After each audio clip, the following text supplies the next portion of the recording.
everybody, welcome back. This is the fourth preview for Battle of the Immortals. This week we're actually going to be looking at some of the content in the game. The gameplay in BOI is actually broken up into several different divisions. There's standard MMO gameplay such as questing, there's dungeons, there's timed events, there's special events, there's daily events, there's weekend events. There's a ton of events in this game.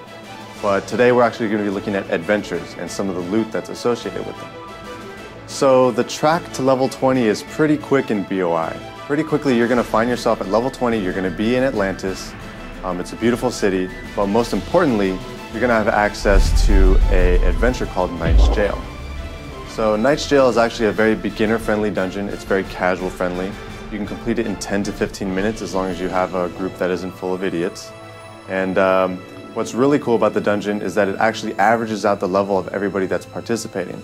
So even if you have a bunch of high-level players with low-level players, it will average out the levels and readjust the difficulty of the dungeon for everybody that's in your group.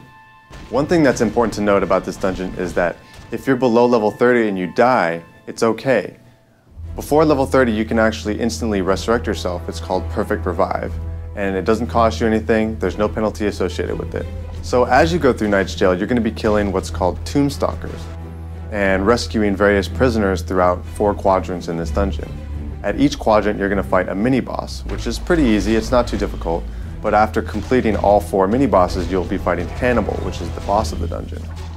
Now, what's really cool about this dungeon is that you're going to get stamps of promotion. These are little emblems that you receive from the bosses. And you can actually turn these stamps into gear, weapons, and equipment right outside.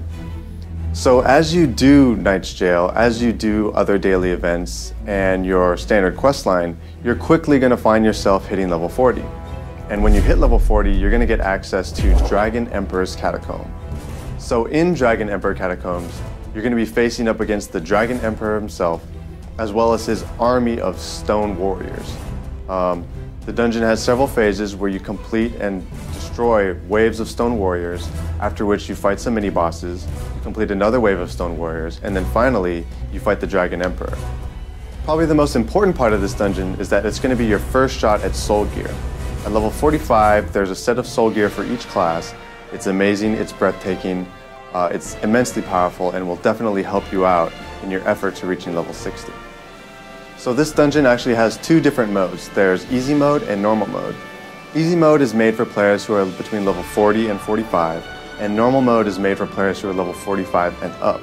Needless to say, the normal mode has a much higher % chance to drop soul gear. So make sure that if you're 45 plus on average for your group, that you do normal mode.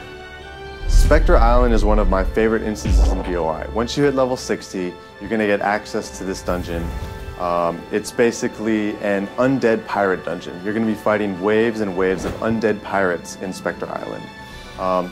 There's a bunch of different mini-bosses. There's a lot of good quests that are going to give you a lot of money when you complete them.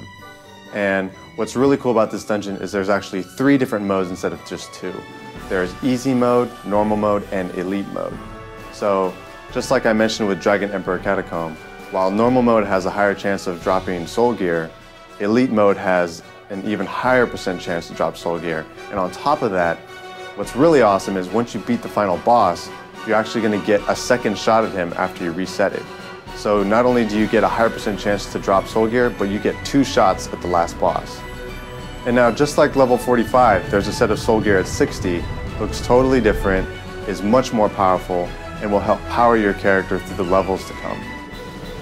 So keep in mind that what we've shown you today is just a snapshot of what really lies and waits in Battle of the Immortals. There's a lot more adventures, there's a lot more content for you to see. Over the next couple weeks, we're going to be showing you that. We're going to be showing you some endgame content and other daily and special events that you can do in Battle of the Immortals. And as long as you keep tuning in, we'll keep showing you why Battle of the Immortals is not only changing the way people see free-to-play, but redefining the action MMORPG genre.